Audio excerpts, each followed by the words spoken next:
ਕੰਜਰਾਂ ਦੇ ਵਾਂਗੂ ਦੇਖੀ ਟੱਫੇ ਵੱਜਦੇ ਪਟੀਨ ਖਾਕਾ ਸਾਡੀਆਂ ਨਾ ਦੇਹਾਂ ਪਲੀਆਂ। हेलो एंड अस्सलाम वालेकुम। आज हम डिस्कस करने जा रहे हैं काइनेमैटिक्स और हम अपनी सीरीज़ को बढ़ाएंगे। पिछली वीडियो में हमने डिस्कस किया था फ्री फॉल, जो कि होता है purely due to gravity, but उसके अंदर हमने देखा था विदाउट एयर रेजिस्टेंस। कोई भी ऐसी जगह जहाँ पर एयर ना हो, इट कैन बी मून जहाँ पर कोई एटमॉस्फेयर नहीं है, इट कैन बी अर्थ जहाँ पर आप कोई ऐसी फैसिलिटी क्रिएट कर सकते हैं जहाँ पर एयर अपना इम्पैक्ट नहीं दिखाती, ठीक है। लेकिन अब हम बात करने जा रहे हैं free fall with air resistance. तो ये देखिएगा कि सबसे पहले हमें true nature of air resistance समझना पड़ेगी कि व्हाट इज़ एयर रेजिस्टेंस। अगर हमने ये नहीं इस बात की कि एयर रेजिस्टेंस क्या है तो हमें क्लैरिटी नहीं होगी। तो सबसे पहले नोट कर लें कि एयर रेजिस्टेंस क्या है। What is air resistance? Air resistance is a drag force, ठीक है। ड्रैग फोर्स का मतलब होता है जो मोशन को अपोज करती है, लाइक फ्रिक्शन। अच्छा देखिए, अभी हम एयर रेजिस्टेंस की बिल्कुल डिटेल में नहीं जाएंगे क्योंकि उसके अंदर विस्कोसिटी क्या होती है, अपथ्रस्ट क्या होती है, ये डिटेल्स हम फोर्सेस के चैप्टर में कवर करेंगे। अभी हम एयर रेजिस्टेंस को बस उतना ही समझेंगे जितना कि मोशन के लिए हमें ज़रूरी है। तो देखिएगा कि एयर रेजिस्टेंस जो है ड्रैग फोर्स है which opposes the motion clearly. और दूसरी बात ये कि इट इज़ डायरेक्टली प्रोपोर्शनल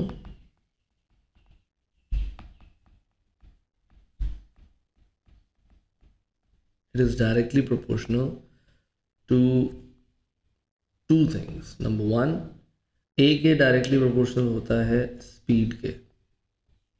जितना ऑब्जेक्ट का स्पीड ज़्यादा होगा उतनी एयर रेजिस्टेंस भी ज़्यादा होगी। और दूसरी चीज़ जो इसके डायरेक्टली प्रोपोर्शनल होता है वो होता है सरफेस एरिया। जितना ऑब्जेक्ट का सरफेस एरिया ज़्यादा होगा उतनी एयर रेजिस्टेंस भी ज़्यादा होगी, ठीक है। तो ये बड़ी इंपॉर्टेंट पॉइंट है एयर रेजिस्टेंस को लेकर जो आगे हमें काम आएंगी, ठीक है। तो अब मैं अपने पिछली वीडियो से कुछ डेटा जो है उसको चुराना चाहूँगा क्योंकि ये डेटा हमें बहुत काम आएगा to plot the whole detail.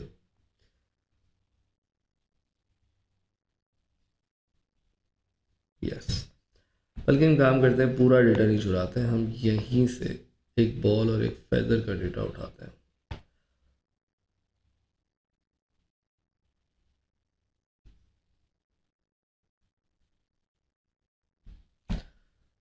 और इनको अप्लाई करने की कोशिश करते हैं। अब हम नो एयर की बात नहीं करेंगे, हम कहेंगे देयर इज़ एयर रेजिस्टेंस, ठीक है। ये मुझे दोबारा बनाना ही पड़ना था, मुझे पता है। I am never satisfied with my work.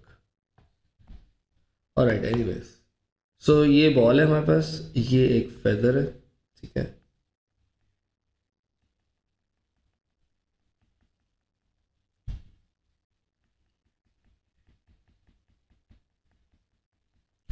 Alright, so this is feather we have and this is the ball we have. और दोनों के मास में ज़मीन आसमान का फ़र्क है, ठीक है। अब जब हम इन दोनों को फेंकते हैं तो obviously in the presence of air ball बहुत जल्दी नीचे पहुंच जाएगी और फेदर अभी रास्ते में ही होगा, ठीक है। लेकिन अगर हम प्योरली बॉल के जर्नी की बात करें फ़िलहाल, ठीक है, फ़िलहाल डिटेल में हम एक बॉल के जर्नी की बात करते हैं। तो देखें, ये बॉल इनिशियली जब नीचे आप इसको ड्रॉप करेंगे तो इसके ऊपर जो एक्ट कर रही होगी इसकी ड्राइविंग फोर्स वो वेट होगी, ठीक है, जो हम पहले भी पढ़ चुके हैं। वेट इसकी ड्राइविंग फोर्स है और इसके ऊपर कोई भी एयर रेजिस्टेंस काम नहीं कर रही, ठीक है। इन अदर वर्ड्स अभी एयर रेजिस्टेंस ज़ीरो है। मैं उसको डॉट भी नहीं लगा सकता, मैं बस ये कह सकता हूँ कि एयर रेजिस्टेंस जिसको मैं ए से रिप्रेजेंट कर रहा हूँ इज इक्वल टू ज़ीरो। तो यहाँ पर it will accelerate purely due to gravity. Initially acceleration जो होगी that would be purely due to GFS, gravitational field strength of that planet और मून, जिसके बारे में भी बात हो रही है। तो लेट्स सपोज अगर ये बॉल अर्थ पे गिर रही है तो इस पॉइंट पे इसकी एक्सेलरेशन होगी initially 9.8. In other words, what are we trying to say is कि ये अपने फर्स्ट सेकंड के अंदर, यानी यहाँ पे टाइम अगर 0 सेकेंड्स था और यहाँ पर टाइम लेट्स सपोज 1 सेकेंड है, तो अपने फर्स्ट सेकंड के अंदर जब ये बॉल गिरते गिरते यहाँ पहुँचेगी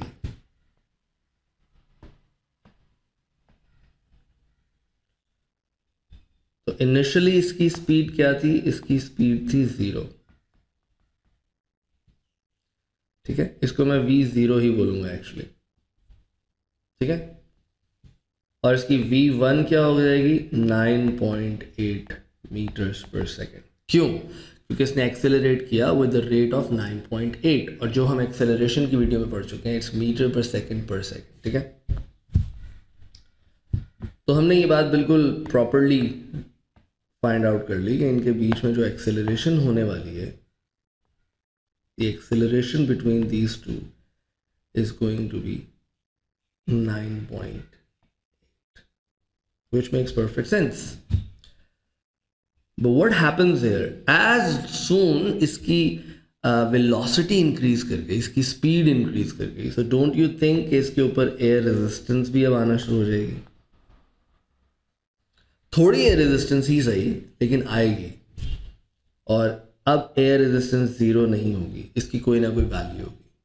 ठीक है, मैं एजम्पशन करने के लिए, चीज़ों को समझाने के लिए अज्यूम कर लेते हैं कि इसका जो वेट है ऑब्जेक्ट का वो है, सिंपल रखते हैं 5 न्यूटन्स. ठीक है, तो यहाँ पर अब ऑब्जेक्ट का वेट तो चेंज होने से रहा, वो तो 5 न्यूटन ही रहेगा, लेकिन हाँ कुछ ना कुछ एयर रेजिस्टेंस इन्वॉल्व हो जाएगी. And let's suppose air resistance is now 1 Newton's. Don't you think कि अब रिजल्टेंट फोर्स डिक्रीज हो रही है? अगर आपको IGCSE ओ लेवल्स का कॉन्सेप्ट याद है, और वो बच्चे जो IGCSE ओ लेवल्स का पेपर देने वाले हैं वो भी रिविजन ही कर रहे होंगे इस टाइम पे, तो ऑब्वियसली उन्होंने स्कूल कॉलेज या खुद से कहीं से भी पढ़ा होगा कि रिजल्टेंट फोर्स है जो आपको एक्सेलरेट करती है. हालांकि अभी ये फोर्सेस का चैप्टर नहीं है, लेकिन ये इतना इंटरकनेक्टेड टॉपिक है कि हम उससे बाहर नहीं निकल पाएंगे. ये जो एक्सेलरेशन है ये डायरेक्टली प्रोपोर्शनल है किसके? रिजल्टेंट फोर्स के. और रिजल्टेंट फोर्स वो होती है जो बच जाती है. ड्राइविंग को ड्रैग में से सब्ट्रैक्ट कर दें आप तो जो बच जाएगी वो आपके पास रिजल्टेंट फोर्स है. इन सिंपल वर्ड्स, अब इसकी एक्सेलरेशन 9.8 नहीं होगी, कम हो जाएगी. एंड लेट्स सपोज कि जब ये और नीचे पहुंचेगा at the time of 2 seconds,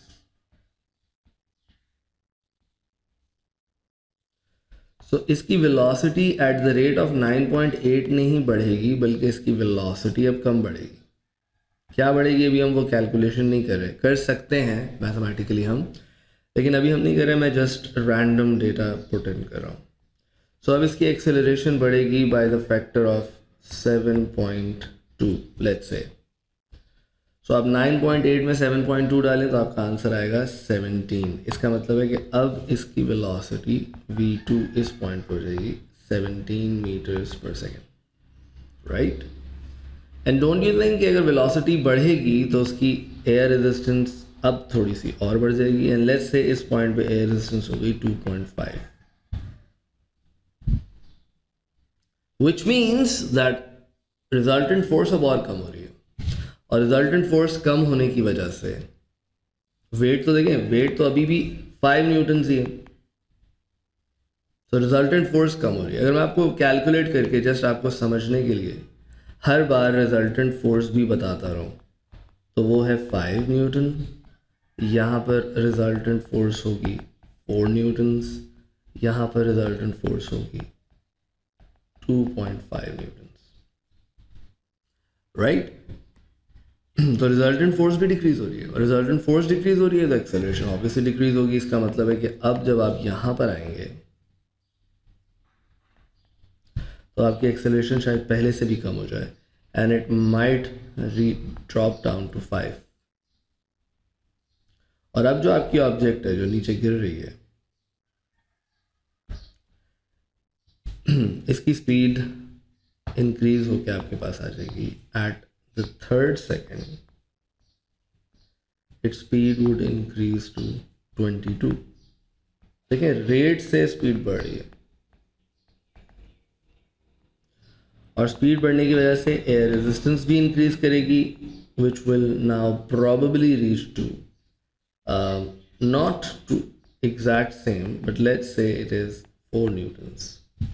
ठीक है, अब एकदम से हम जर्नी के एंड पे आ रहे हैं। तो अब आपके पास रिजल्टेंट फोर्स कितनी हो जाएगी, मैं सब चीज़ें साथ साथ आपको एक्सप्लेन कर रहा हूँ। रिजल्टेंट फोर्स हो जाएगी आपके पास 1 न्यूटन। देखिए पहले से भी कम हो गई। लुक एट दिस, पहले आपकी रिजल्टेंट फोर्स थी 2.5, अब हो गई है 1 न्यूटन। सही है, मैं एरो को थोड़ा कंटिन्यू कर देता हूँ ताकि आपको पता चले कि एयर रेजिस्टेंस बढ़ चुकी है। ठीक है, so that is 1 newton and अब जो आपकी एक्सेलरेशन होगी that might be very small, like probably 1.5 metres per second square. और जब आप यहाँ पर अपने ऑब्जेक्ट को रीच करवाएंगे एट दिस पॉइंट,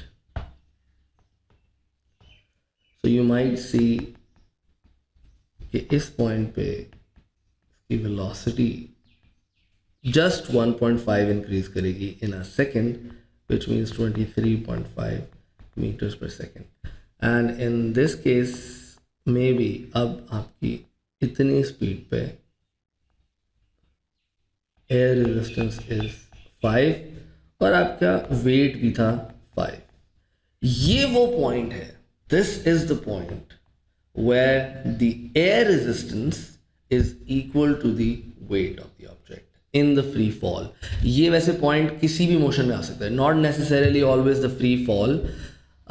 ये पॉइंट हॉरिजॉन्टल मोशन में भी आ सकता है व्हेन कार इज मूविंग। सो ये बात नोट कर लें, ये बड़ा इंपॉर्टेंट पॉइंट है कि अगर आपके पास एक कार है और ये कार ट्रैवल कर रही है इन अ फॉरवर्ड डायरेक्शन, ठीक है। अब देखें फॉरवर्ड डायरेक्शन में एक है जो इसका इंजन ड्राइविंग फोर्स लगा रहा है इन अ फॉरवर्ड डायरेक्शन, ये ड्राइविंग फोर्स है जो कि इंजन थ्रस्ट की फॉर्म में लगा रहा है, ठीक है, जिसको आगे मूव करवा रहा है। लेकिन इसके पीछे 2 फोर्सेस ऐसी हैं जो एज अ ड्रैग काम कर रही हैं। एक फ्रिक्शन कंटिन्यूसली इसको बैकवर्ड्स फोर्स अप्लाई करी है। लेकिन फ्रिक्शन का मसला ये है कि फ्रिक्शन टायर कंडीशंस और रोड कंडीशंस पे डिपेंड करती है, तो फ्रिक्शन बढ़ेगी नहीं। एक दफ़ा अगर आप एक ऐसी रोड पे चले गए M9 पे मोटरवे पे जो कि सेम है थ्रू आउट, तो फिर फ्रिक्शन पे कोई ज़्यादा फ़र्क नहीं पड़ेगा। हाँ टायर हीट अप होंगे, वो एक बहुत डिटेल है, लेकिन इन सिंपल टर्म्स एग्जामिनर के पॉइंट ऑफ व्यू से फ्रिक्शन कांस्टेंट रहेगी थ्रू आउट द जर्नी, ठीक है, क्योंकि सिंपल बातें कर रहे हैं हम। लेकिन दूसरी चीज़ जो आपको इम्पैक्ट करेगी वो है बैकवर्ड्स एयर रेजिस्टेंस। और एयर रेजिस्टेंस का मसला ये है कि जैसे जैसे आपकी स्पीड बढ़ती चली जाएगी एयर रेजिस्टेंस भी बढ़ती चली जाएगी। सही है, और तो ये दोनों मिलके ड्रैग फोर्स बनाते हैं। Both of these together form drag force. तो अब चाहे आपका हॉरिजॉन्टल मोशन हो या चाहे आपका वर्टिकल मोशन हो, लाइक दिस चीज़ ऊपर से नीचे गिर रही है, ईदर वे जब ये पॉइंट आता है जहाँ पर आपकी ड्राइविंग फोर्स